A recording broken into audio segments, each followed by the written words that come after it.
O Senhor esteja convosco. Proclamação do Evangelho de Jesus Cristo segundo Lucas. Naquele tempo, alguém do meio da multidão disse a Jesus: Mestre, dize ao meu irmão que reparta a herança comigo. Jesus respondeu: Homem, quem me encarregou de julgar ou de dividir os vossos bens? E disse-lhes: Atenção, tomai cuidado contra todo tipo de ganância, porque mesmo que alguém tenha muitas coisas, a vida do homem não consiste na abundância dos bens. Contou-lhes uma parábola. A terra de um homem rico deu uma grande colheita. Ele pensava consigo: o que vou fazer? Não tenho onde guardar a minha colheita. E então resolveu: já sei o que fazer. Vou derrubar meus celeiros e construir maiores. Neles vou guardar todo o meu trigo junto com os meus bens. E então poderei dizer a mim mesmo: meu caro, tu tens uma boa reserva para muitos anos. Descansa, come, bebe, aproveita.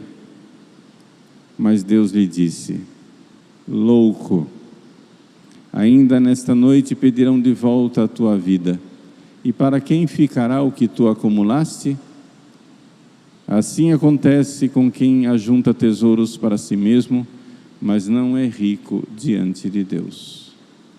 Palavra da salvação.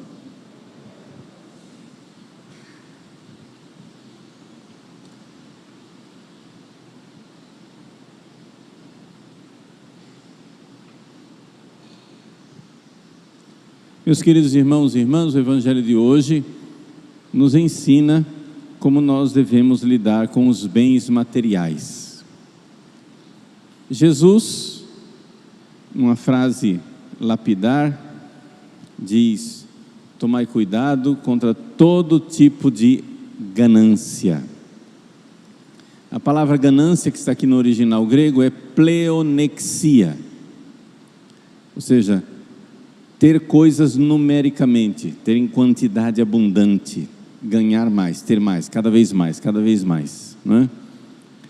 E aqui, se a gente for analisar o que é que Jesus está denunciando, os santos padres nos recordam que a ganância, ou seja, essa vontade de acumular bens, não é uma tendência que se encontra na natureza. Deixa eu explicar. Se você for olhar para você, para o seu corpo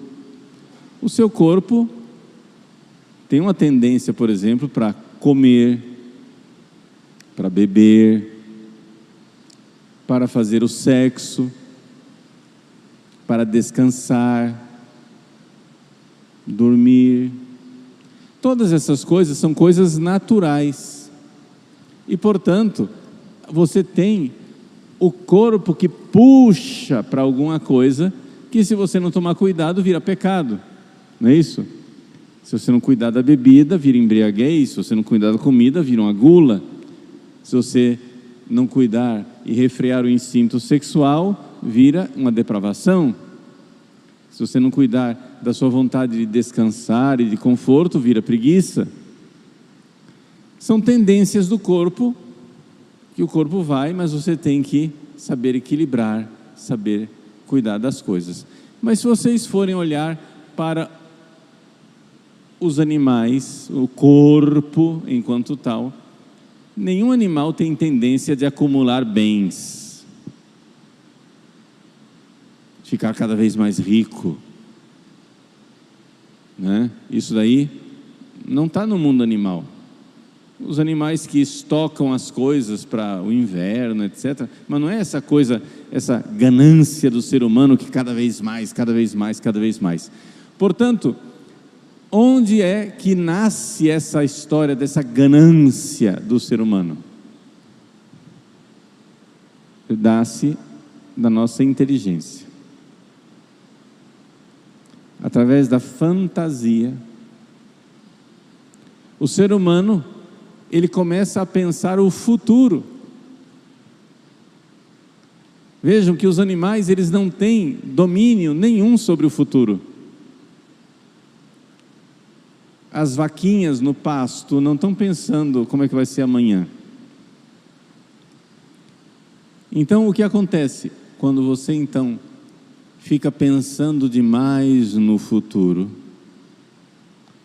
e pensando demais no futuro em termos materiais, é aí que nasce a ganância. Porque você quer, né, garantir o seu futuro. É a partir desse jogo da imaginação. Então, para contrapor isso, para curar essa tendência imaginativa, o que é que eu posso fazer com o dinheiro? Eu posso comprar isso, comprar aquilo, eu posso ter isso, eu posso ter aquilo. Veja, quem é ganancioso está sempre com a imaginação trabalhando na direção de alguma coisa, ter cada vez mais. Pois bem, para contrapor a isso, Jesus então usa a imaginação com uma parábola para curar. E qual é a cura para a ganância? Imaginar a morte. Ora, se a ganância nasce dessa imaginação com o futuro, então imagine o futuro mais certo que você tem, que é o fato que você vai morrer.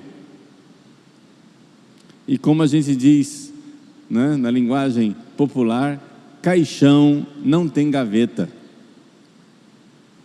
Você não vai levar nada do que você acumulou nesse mundo. Pense no seu corpo apodrecendo e você vai logo perceber do que é que adianta ter o armário cheio de roupas, de sapatos, de joias. Pense em você deitado no caixão e você vê que é que adianta ter carros, casas, conta bancária. Nada disso adianta.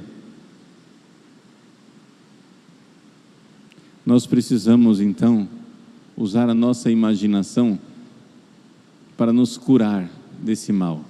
Você vai dizer assim, mas padre, se eu ficar imaginando a morte, eu vou ficar triste.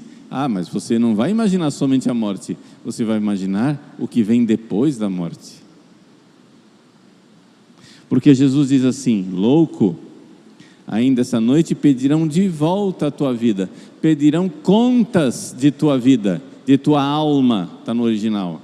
Ou seja, depois da morte não acaba tudo. O corpo vai apodrecer, mas aquilo que você fez na vida, você vai ter que prestar contas. E aí sim, a gente vai ver quem é que verdadeiramente investiu no futuro. Jesus disse a Marta: Marta, Marta, tu te inquietas e te agitas com muitas coisas. Maria escolheu o único necessário, o que não lhe será tirado. Meus queridos, a única coisa que você faz neste mundo que não será tirada é o seu relacionamento com Jesus. Aquilo que para muita gente é perda de tempo, na verdade é o único investimento que fica. Você não está rezando? Eu não tenho tempo para rezar, eu sou muito ocupado. Pois é, no balanço final, na morte, o que vai ficar é o que você tem com Jesus. Quanto você o conheceu, quanto você o amou, quanto você esteve com Ele, é isso que vai ficar eternamente. O resto vai evaporar.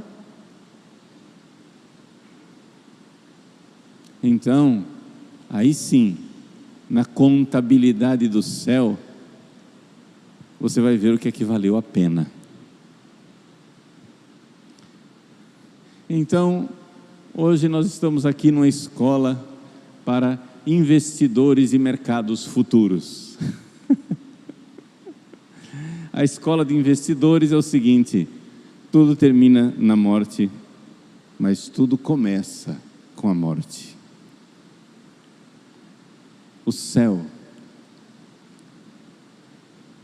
Vamos então entregar nossas vidas naquilo que é o que vale a pena, aquela única coisa que não nos será tirada.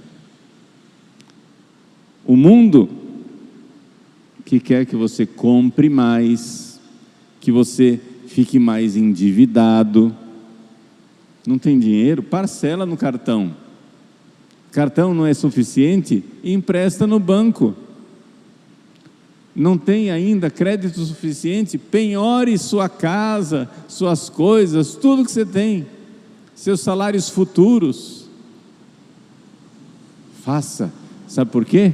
Porque você tem vida pela frente para pagar essa dívida. Pense na morte.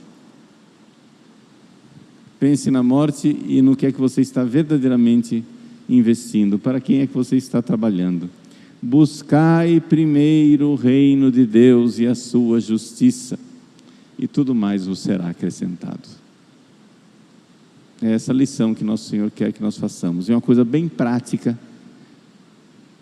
Se a sua imaginação está escravizando você com a imaginação de bens materiais, use a imaginação para encontrar a verdade e ver e enxergar como é efêmero, como é passageira esta vida e como é eterno o céu. O céu, como dizia a pequena Santa Teresa, é para sempre, sempre e sempre. É sempre. Peçamos a Deus que tenhamos isso sempre diante dos nossos olhos.